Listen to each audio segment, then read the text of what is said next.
From hostile deserts to lonely islands and the highest mountains, wherever there is space to expand into, humans do so. So, it's hardly surprising that we are already making preparations to set foot on Mars, and to create the first permanent colony outside of Earth, maybe even terraform another planet and turn it into a second blue home. But wait.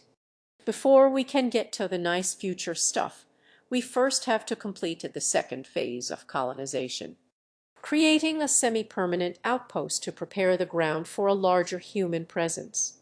But doing so will be gruesome. Doing so will be gruesome,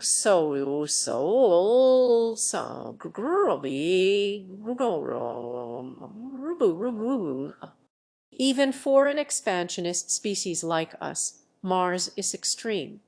At first glance, Mars seems familiar. Polar ice caps, large valleys, liquid water under its surface, and a day barely longer than Earth's. The ideal place for us to go. Unfortunately, Mars is actually a cold, radioactive desert where the ground is poisonous and breathing is impossible. Mars is awful. You almost certainly don't want to go there. The pioneers doing the hard work on Mars will have an intensely stressful life, filled with incredibly challenging problems never encountered before.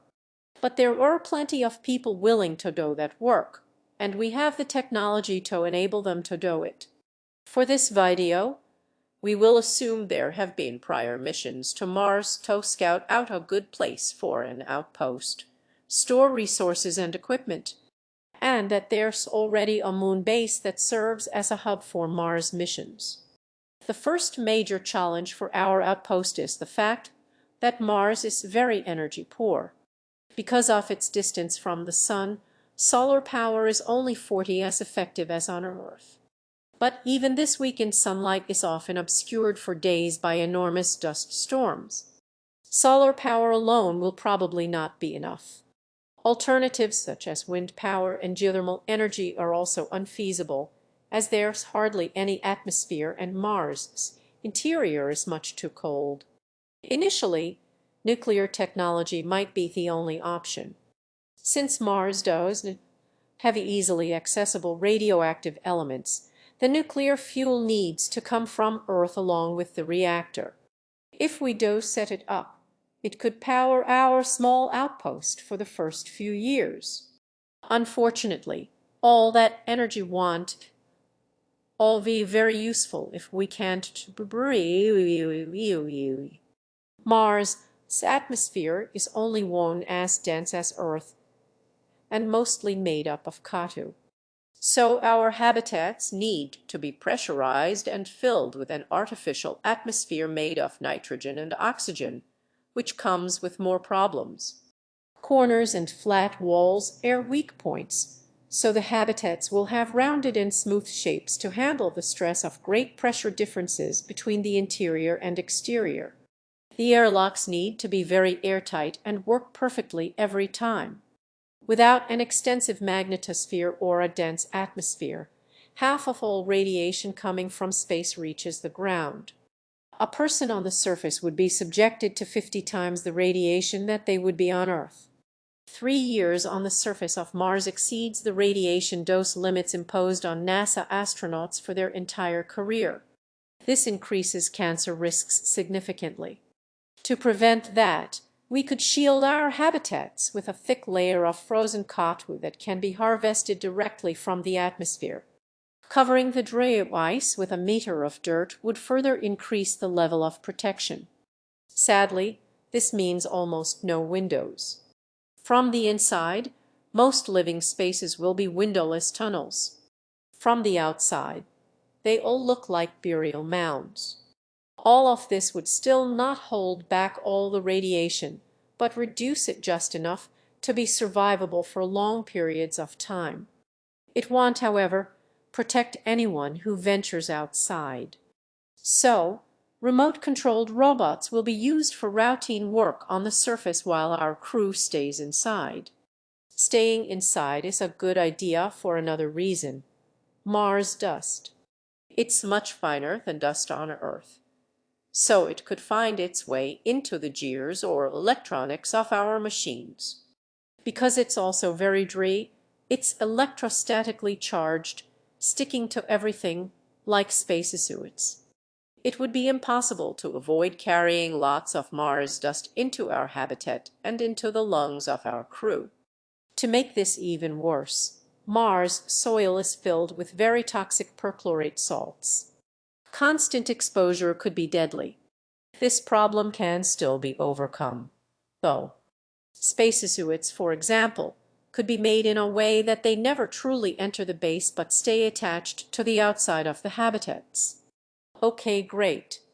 Now we've safely isolated humans in terms of energy and air and protected them from cancer. We just need to feed them. Water is easy to come by if a settlement is positioned near the Martian poles with their thick layers of ice. Growing food is a different kind of challenge, though. Mars soils are alkaline and lack the vital nitrogen compounds that plants need to grow. Before we can grow anything, we will have to decontaminate the soil, which is difficult and expensive. Then the soil can be fertilized using recycled biological waste. All of this will take a lot of time and is very energy intensive.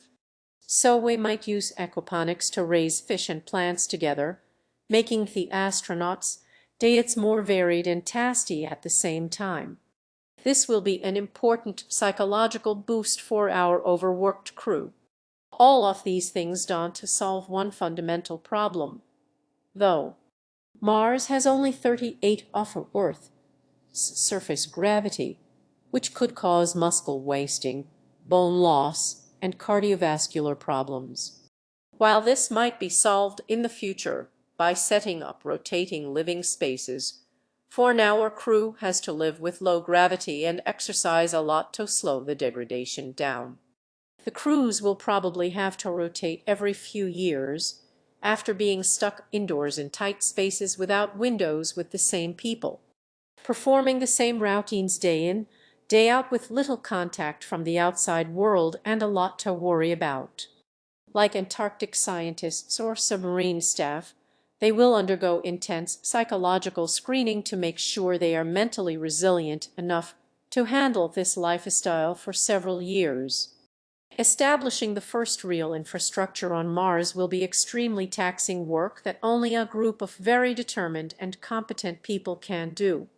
Luckily, we have enough of these on Earth. And there you have it, a small Mars base that will survive for at least a few decades. As long as it's getting a constant supply of resources, parts, nuclear fuel, and crews from Earth. Unfortunately, Mars and Earth are separated by millions of kilometers and orbital periods that leave only a narrow travel window every 2 years. If there's an emergency in the colony, Earth wouldn't be able to help until the next travel window opens. Helpers may arrive on a planet filled with corpses. Settling Mars will be the toughest challenge we have ever faced. It will be gruesome work to establish the infrastructure we need. But we're stubborn and we like extreme challenges. If we push through phase 2 of colonization, anything is possible. Cities illuminating the dark Martian night, a hub for travel between the planets, industries setting foot in orbit, terraforming, a true multiplanetary future. Going to Mars is hard but worth it. And if we're lucky, we might be around long enough to see it happening and cheer on the people who take on these challenges for the benefit of us all. Figuring out complex stuff is one of the best feelings ever, especially if you don't have to do it all by yourself. Our friends from Brilliant can help you out with that part. Brilliant is a problem-solving website with a hands-on approach. Instead of just dropping tricky concepts in front of you, they help you unravel them bit by bit and build up to an interesting conclusion. This way, science becomes something you actually do actively and not only hear about. With Brilliant, you can bear down on dozens of interesting courses and puzzles about topics like solar energy, gravity, and astronomy. If you visit brilliant.org/nutshell or click the link in the description, you can sign up for free and learn all kinds of things. And as a bonus for Kurzgesagt viewers, the first 688 people will also get 20 off their annual membership. With Brilliant, you finish your day a little bit smarter. And no Mars dust to deal with, we promise. Can't get enough of Mars. We've also made a poster about it. You can learn some more about the hardships of Mars colonization, or just look at the pretty colors. Go get it here. Brilliant is a problem-solving website.